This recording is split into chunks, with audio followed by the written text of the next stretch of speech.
Swami Samarth. 23 April 2024 रोजी आहे हनुमान जयंती, तसेच चैत्र पौर्णिमा. चैत्र पौर्णिमेच्या दिवशी आपण जर काही उपाय केले तर ते 100% प्रभावशाली ठरतात. तसेच हनुमान जयंती असल्यामुळे या उपायांना अधिकच बळ प्राप्त होते. असेच काही उपाय आपण आजच्या व्हिडिओमध्ये पाहणार आहोत. तसेच 12 राशींनुसार आपण कोणते उपाय करू शकतो ते देखील आजच्या व्हिडिओमध्ये पाहणार आहोत. तसेच आपल्या भक्तिमार्ग या यूट्यूब चॅनलला सबस्क्राईब करा, बेल आयकॉनला क्लिक करा. आता आपण व्हिडिओला सुरुवात करूयात. उपाय पहिला, हनुमान जयंतीला मंदिरात मोहरीच्या तेलाचा दिवा लावावा. उत्तर किंवा दक्षिण दिशेला तोंड करून त्यात 2 लवंगा टाका. या दिव्याने हनुमानाची आरती करून हनुमान अष्टक वाचावा. त्याचबरोबर गुलाब किंवा लाल फुलांची माळ, लाल चंदन अर्पण करा.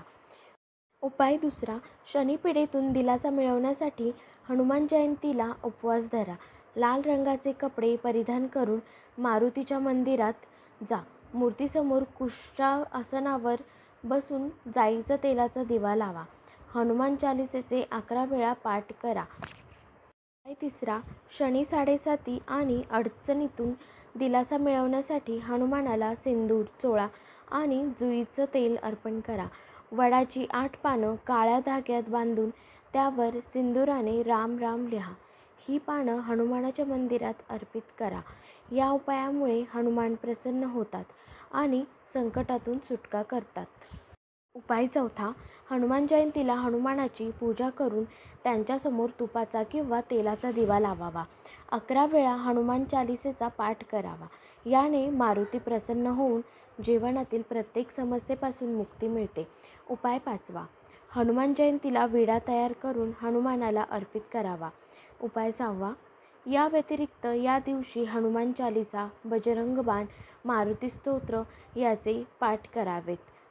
उपाय सातवा, धनहानीपासून वाचण्यासाठी हनुमान जयंतीच्या दिवशी 11 पिंपळाची पानं घेऊन त्यावर श्रीराम नाव लिहावे. हे पान हनुमानाला अर्पित करावे. या उपायाने धनासंबंधित समस्या सुटतात आणि मनोकामना पूर्ण होतात. उपाय आठवा, हनुमान जयंतीला मारुतीला गुलाबाच्या फुलांची माळ अर्पित करावी. हनुमानाला प्रसन्न करण्यासाठी, त्यांची कृपा प्राप्त करण्यासाठी हा उपाय सर्वात सोपा असल्याचं म्हटलं गेलं आहे. उपाय नववा, धनहानीपासून वाचण्यासाठी हनुमान जयंतीच्या दिवशी 11 पिंपळाची पाने घेऊन त्यावर श्रीराम नाव लिहावे. हे पानं हनुमानाला अर्पित करावी. या उपायाने धनासंबंधित समस्या सुटतात आणि मनोकामना पूर्ण होतात. उपाय 10वा, पौर्णिमेच्या दिवशी एखाद्या हनुमानाच्या मंदिरात हनुमानाच्या समोर चमेलीच्या तेलाचा दिवा लावावा आणि हनुमान चालीसेचा पाठ करावा. उपाय 11वा, प्रत्येक पौर्णिमेच्या दिवशी सकाळी मुख्य दारावर आंब्याच्या पानांनी तयार तोरण लावावे. घरातील वातावरण शुभ होते. उपाय 12वा, पौर्णिमेच्या दिवशी एखाद्या शिवमंदिरात रात्री जाऊन शिवलिंगाजवळ दिवा लावायला पाहिजे आणि ओम रुद्राय नमः या मंत्राचा जप करायला हवा. उपाय 13वा, आर्थिक अडचणींपासून मुक्ती मिळते. हनुमान चालीसाचे पठण केल्याने व्यक्तीला आर्थिक त्रासातून मुक्तता मिळते. जर तुम्हाला कर्जामुळे त्रास होत असेल तर दररोज हनुमान चालीसेचे पठण करावे. असे केल्याने आपली आर्थिक स्थिती सुधारण्यास प्रारंभ होईल. उपाय 14वा, हनुमान चालीसेचा पाठ केल्याने व्यक्तीचा आत्मविश्वास वाढतो. जर तुम्हाला तुमचा आत्मविश्वास वाढवायचा असेल तर प्रत्येक काम करताना संकोच असेल तर हनुमान चालीसेचा जप केल्यास फायदा होईल. हा पाठ 40 दिवस सलग करायला हवा. उपाय 15वा, भीतीपासून मुक्ती मिळते. दररोज हनुमान चालीसेचे पाठ केल्याने भीतीपासून मुक्ती मिळते. आयुष्यात बऱ्याच वेळा एखाद्या व्यक्तीला अगदी छोट्या छोट्या गोष्टींपासून भीती वाटू लागते. हनुमान चालीसाचे पठण केल्याने कशाचीही भीती वाटत नाही. उपाय 16वा, कोणत्याही दुर्घटना टाळण्यासाठी हनुमान चालीसाचे पठण करावे असे सांगितले जाते.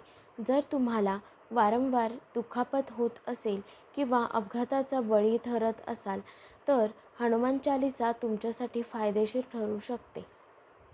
17वा, शत्रूपासूनही रक्षा होते. हनुमान चालीसाचे नियमित पठण केल्याने व्यक्तीला अनिष्ट शत्रूंपासून मुक्ती मिळते. तुमचे वाईट चिंतणाऱ्या लोकांना अद्दल घडते. उपाय 18वा, हनुमान चालिसेचा पाठ केल्याने भीती दूर होते असे म्हणतात.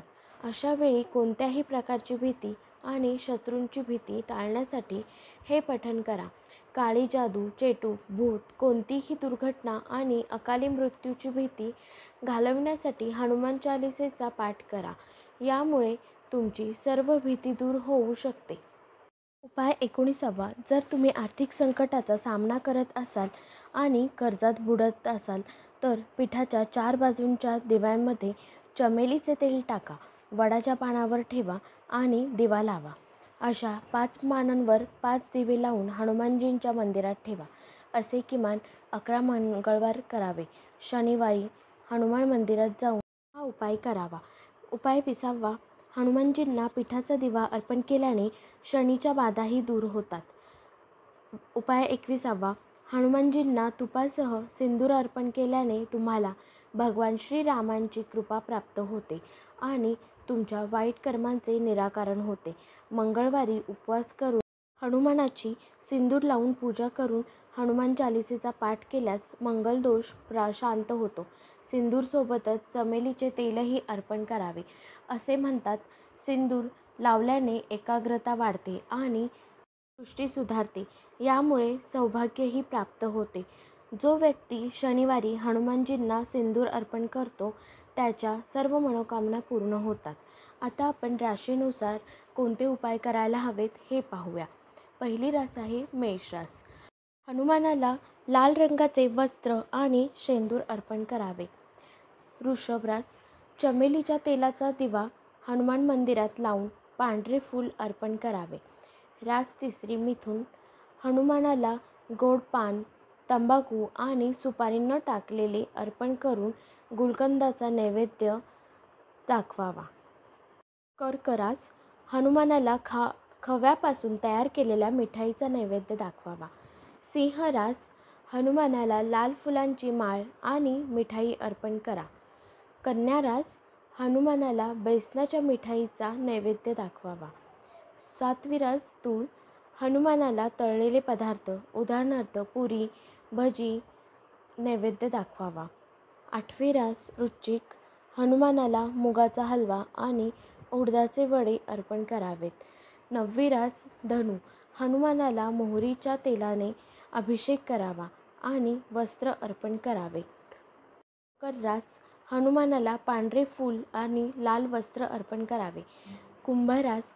हनुमानाला गुलाबाचे अत्तर अर्पण करावे. मीन रास. हनुमानाला लाल झेंडा, चमेलीचे फूल तसेच रुईच्या पानांची माळ अर्पण करावी. तर हे होते काही उपाय आणि 12 राशीनुसार आपण कोणती गोष्ट हनुमानाला अर्पण करायला हवी याबाबत माहिती या व्हिडिओमध्ये दिलेली आहे. व्हिडिओ आवडल्यास लाईक जरूर करा, शेअर आणि सबस्क्राईब देखील करा. आपल्या भक्तिमार्ग या यूट्यूब चॅनलला सपोर्ट करा. श्री स्वामी समर्थ.